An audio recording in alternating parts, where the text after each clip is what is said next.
Halo Bapak Ibu Saudara yang kasih Tuhan, jemaat yang kasih Tuhan. Malam hari ini di rangkaian 10 hari Pentakosta, sama-sama kita mau belajar firman Tuhan, mencari Tuhan lebih, apa yang Tuhan mau untuk kita kerjakan hari-hari ini. Saya ajak kita semua membuka ayat di dalam Yohanes 4, mulai ayat yang pertama saya bacakan. Percakapan dengan perempuan Samaria. Ketika Tuhan Yesus mengetahui bahwa orang-orang Farisi telah mendengar bahwa ia memperoleh dan membaptis murid lebih banyak daripada Yohanes, meskipun Yesus sendiri tidak membaptis, melainkan murid-muridnya, ia pun meninggalkan Yudea dan kembali ke Galilea. Ia harus melintasi daerah Samaria. Maka sampailah ia ke sebuah kota di Samaria yang bernama Sikar, dekat tanah yang diberikan Yakub dahulu kepada anaknya Yusuf. Di situ terdapat sumur Yakub. Yesus sangat letih oleh perjalanan. Karena itu ia duduk di pinggir sumur itu, hari kira-kira pukul 12. Maka datanglah seorang perempuan Samaria hendak menimba air. Kata Yesus kepadanya, "Berilah aku minum, sebab murid-muridnya telah pergi ke kota membeli makanan." Maka kata perempuan Samaria itu kepadanya, "Masakan engkau seorang Yahudi minta minum kepadaku seorang Samaria? Sebab orang Yahudi tidak bergaul dengan orang Samaria." Jawab Yesus kepadanya, "Jikalau engkau tahu tentang karunia Allah dan siapakah dia yang berkata kepadamu, 'Berilah aku minum,' niscaya engkau telah meminta kepadanya dan ia telah memberikan kepadamu air hidup." Kata perempuan itu kepadanya, "Tuhan, engkau tidak punya timba, dan sumur ini amat dalam. Dari manakah engkau memperoleh air hidup itu?"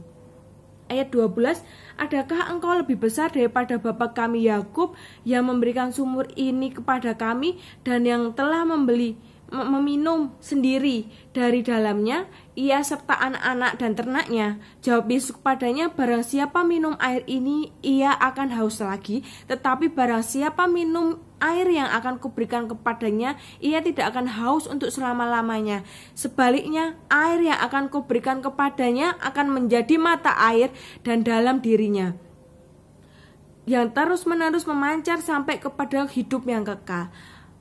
Kata perempuan itu kepadanya, "Tuhan, berikanlah aku air itu supaya aku tidak haus dan tidak usah lagi datang ke sini untuk menimba air."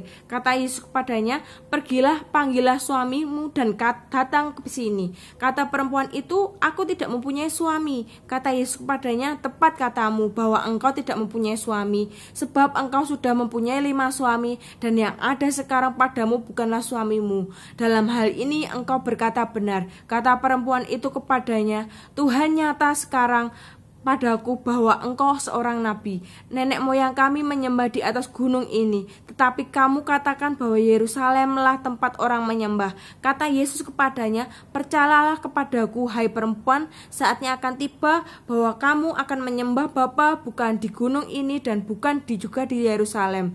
Kamu menyembah apa yang tidak kamu kenal, kami menyembah apa yang kami kenal, sebab keselamatan datang daripada bangsa Yahudi." Ayat 23 sama-sama kita baca, "Tetapi saatnya akan datang dan sudah tiba sekarang, bahwa penyembah-penyembah benar akan menyembah Bapa dalam roh dan kebenaran, sebab Bapa menghendaki penyembah-penyembah demikianlah. Allah itu roh, barang siapa menyembah Dia harus menyembahnya dalam roh dan kebenaran." Amin. Berhenti di ayat yang ke-24. Dulu kita mau sama-sama belajar kenapa Tuhan Yesus harus berhenti dulu di Sikar. Tujuan Tuhan Yesus berhenti ternyata Dia ingin menemui seorang perempuan. Perempuan ini bukan perempuan yang baik-baik, saudara. Perempuan ini adalah perempuan yang mempunyai banyak suami, dikatakan 5 suami lebih. Dikatakan di Alkitab Tuhan Yesus tahu bahwa suaminya lebih dari 1, banyak suaminya. Berarti dia adalah, kalau zaman sekarang namanya pelacur ya. Dia adalah pelacur, dia mempunyai banyak suami, dia tidak punya keluarga. Dan Tuhan datang ke kota Sikar hanya untuk menemui perempuan ini, hanya untuk mengenalkan siapa itu Yesus kepada perempuan ini. Ketika dikatakan di ayat yang sebelumnya tadi, Tuhan katakan di ayat yang 10, "Berilah aku minum, niscaya engkau telah meminta kepadaku dan ia telah memberikan kepadamu air hidup." Tuhan katakan ketika Tuhan minta minum, maka Tuhan sendiri yang akan memberikan air hidup itu. Air hidup berbicara tentang mata air, dikatakan ayat setelahnya, mata air itu membual, saudara. Mata air itu tidak bisa berhenti. Ketika kita punya Tuhan Yesus yang mata air kita, maka itu tidak akan pernah berhenti. Tuhan Yesus tidak akan pernah berhenti bekerja. Tuhan Yesus tidak pernah akan berhenti memberikan kasih-Nya dalam hidup kita. Di 10 hari Pentakosta sering kita belajar tentang Roh Kudus adalah penghibur, Roh Kudus adalah kekuatan. Dan malam hari ini kita belajar ternyata Tuhan Yesus itu sendiri, Roh Kudus sendiri, itu adalah mata air. Air hidup itu sudah kita punyai, saudara. Jadi kenapa kita harus haus lagi? Kenapa kita harus takut lagi? Kenapa kita harus khawatir lagi tentang hari esok? Hari-hari ini banyak orang takut, hari-hari ini banyak orang khawatir. Bahkan ketika saya mau kesaksian di rumah sakit, ada seorang pengunjung gitu ya. Pengunjung itu membawa anaknya periksa. Setelah itu dia dapat obat, dia bawa obatnya dalam plastiknya. Saking takutnya, dia sudah pakai sarung tangan, bahkan sarung tangannya itu pun sudah dipakai di tangannya, plastiknya masih disemproti sama disinfektan, dibersihkan semuanya. Padahal itu plastik yang kalau menurut saya sih ya masih baru ya, emang baru aja dipakai, dibuka di depannya dia tahu juga. Mungkin karena takut, jadi dia harus bersihkan semuanya seperti itu. Mungkin orang yang belum mengenal Tuhan Yesus, mereka penuh ketakutan hari-hari ini. Tapi kita yang sudah punya Tuhan Yesus dalam diri kita, sumber air itu, air hidup itu, kenapa kita harus takut lagi, saudara? Kita tidak perlu takut lagi, kita tidak perlu khawatir lagi. Mungkin hari-hari ini apa yang harus engkau makan, apa yang akan engkau minum, tidak takut, karena ada air hidup itu. Carilah air hidup itu, gali terus mata air itu, maka engkau tidak akan takut. Di ayat sebelumnya ini katakan kalau alat awal-awal katakan air hidup, tentang minum. Dan di ayat berikutnya dikatakan tentang makan. Saya bacakan saudara di ayat yang mulai 27.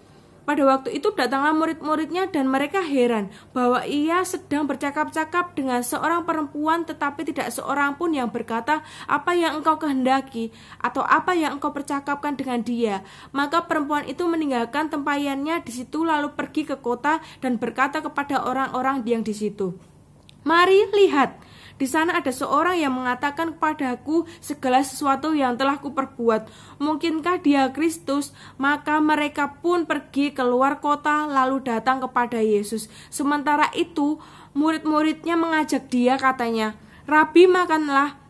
Akan tetapi ia berkata kepada mereka, padaku ada makanan yang tidak kamu kenal. Maka murid-murid itu berkata seorang kepada yang lain, adakah orang yang telah membawa sesuatu kepadanya untuk dimakan? Kata Yesus kepada mereka, makananku ialah melakukan kehendak Dia yang mengutus aku dan menyelesaikan pekerjaannya. Amin. Di sini dikatakan ketika perempuan itu pergi kembali ke orang-orang, kembali ke penduduk yang ada di Sikar, maka murid-muridnya tanya, mau makan enggak Tuhan?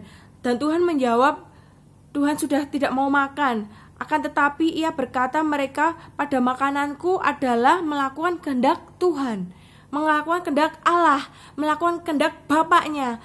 Dan ternyata di ayat ini dikatakan Tuhan menjelaskan, Tuhan berkata kepada murid-muridnya. Murid-muridnya padahal sering bersama Tuhan, saudara. Mereka sering hidup bersama Tuhan, tapi ternyata murid-muridnya pun belum tahu. Tuhan sendiri yang menjelaskan di sini di ayat yang 34. Tuhan berkata kepada mereka, murid-muridnya, makananku ialah melakukan kehendak Dia yang mengutus aku dan menyelesaikan pekerjaannya. Amin. Di sini dikatakan bahwa Tuhan makanannya melakukan kehendak Allah yang mengutus Dia dan menyelesaikan tugasnya. Di perikop ini, di Yohanes 4 ini, Tuhan berbicara tentang makan dan minum. Tuhan berbicara tentang minum dan makan, tentang apa yang diperlukan oleh manusia jasmani kita. Ternyata manusia rohani kita pun juga memerlukan minum dan makan. Saya sangat setuju ya, sangat confirm dengan apa yang Bapak Denny katakan, bahwa jemaat kita semua harus terus menggali firman Tuhan, harus belajar firman Tuhan, menyempatkan waktu 5-10 menit membaca firman Tuhan, karena inilah yang dapat memimpin kita, saudara. Inilah yang dapat membawa kita menuju jalan-jalannya Tuhan. Dan saya mau kesaksian juga, ketika itu waktu zaman-zaman corona awal-awal Maret ya, itu kan saya kan perawat. Di situ Solo belum ada kasus corona. Dan ternyata ada satu pasien saya itu yang awalnya dia masuknya panas, setelah itu dia mondok awalnya di Dr. Un Surakarta, terus ke Dr. Un saya, Dr. Un Solo Baru, tempat saya bekerja. Di situ dia panas dan dapat obat penurun panas per 8 jam. Jadi panasnya saat itu tidak sempat naik, obat langsung masuk. Jadi dia tidak panas selama di tempat saya. Dan ketika itu teman saya sebelum shift saya itu dia itu shift pagi itu lupa memasukkan obat panas itu. Terus setelah itu saya cek suhunya sore jam 3 gitu ya. Ternyata suhunya itu 38, sekian gitu. Sudah panas. Terus saya masukkan obat, di situ saya itu tambah hati saya itu rasanya itu kayak ada yang ngomong gitu loh. Ini pasiennya kayaknya kena corona, kayaknya kena virus gitu kan. Setelah itu terus dokter paru-parunya visit, confirm, dia bilang kalau memang ini pasien ini virus, kamu harus pakai APD, karena kita belum ada APD saat itu, kita hanya pakai sarung tangan, masker seperti itu saja. Dan ketika itu malamnya dokternya bilang advis gitu ya, bilang kalau harus dipindah ke rumah sakit Muadi gitu, di rumah sakit daerah kita. Setelah itu pasien dipindah ke sana, ternyata tidak bisa langsung dipindah, harus melalui banyak hal, melalui manajemen rumah sakit, aplikasi untuk memindahkan pasien seperti itu, sampai akhirnya jam 11 malam itu kami itu belum pulang ya, shift siang itu, karena kami harus menunggu keputusan untuk pasien ini pindah ke sana. Setelah itu pasien pindah ke rumah sakit tersebut. Beberapa hari kemudian dinyatakan ternyata ada kabar pasien itu meninggal, dan hasil swabnya beberapa hari kemudian jadi dan hasilnya positif, saudara. Ketika itu kami yang merawat semua dicari siapa aja yang ketemu dengan pasien itu, dan akan dilakukan untuk karantina mandiri. Di situ belum ada kasus di Solo ini, dan ternyata kasus pertama itu di rumah sakit yang tempat saya bekerja. Di situ rasanya itu saya itu takut juga, saudara. Awalnya itu saya itu jangan-jangan saya itu membawa gitu ya. Jangan-jangan saya itu membawa virus itu walaupun saya nggak ada gejala gitu. Saat itu saya punya anak kecil si Jose itu, saya itu mikir apa saya tak sendiri dulu, nggak usah sama bayi ini, sama Jose gitu.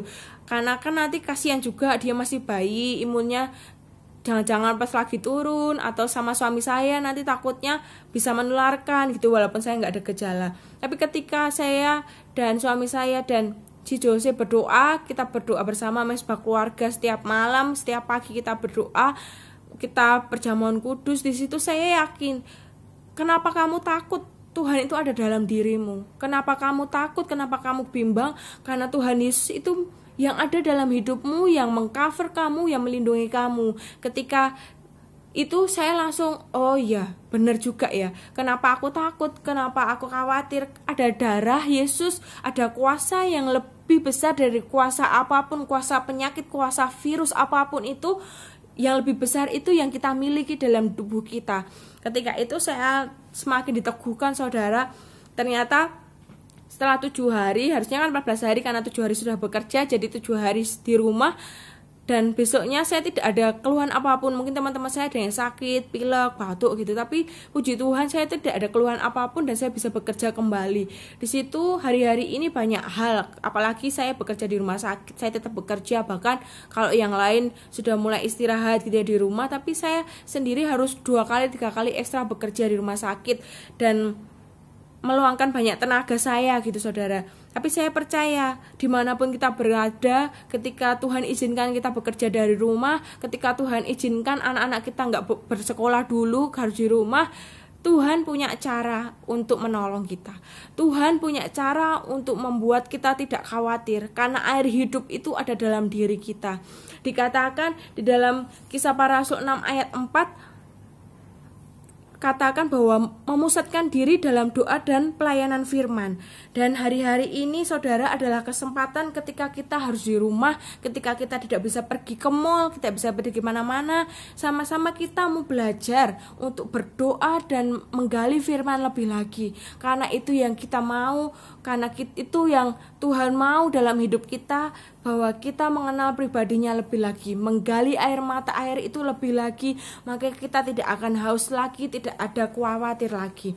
Mari sama-sama kita mau renungkan firman ini, sama-sama kita mau berdoa sebelum kita menutup perenungan kita malam hari ini. Bapak, kami bersyukur buat malam hari ini Tuhan. Kami percaya Engkau Allah yang peduli atas hidup kami, Allah yang peduli Tuhan atas bangsa kami, Allah yang peduli Tuhan apa yang terjadi atas bangsa kami Tuhan. Ketika Engkau izinkan virus ini menyerang bangsa kami percaya ada jalan lebar yang terbuka Tuhan untuk bangsa ini. Mata air itu mulai mengairi bangsa ini. Air hidup itu yaitu Engkau Tuhan mulai membasuh bangsa ini dan membersihkan dari virus-virus Tuhan.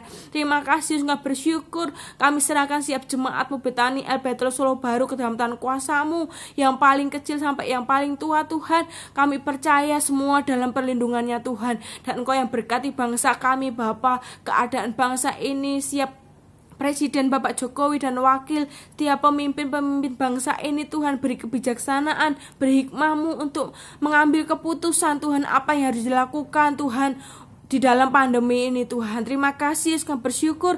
Kami serahkan Tuhan siap iman pengharapan kami ke dalam tangan kuasa-Mu Tuhan. Hanya di dalam nama Tuhan Yesus kami berdoa dan bersyukur. Haleluya, amin.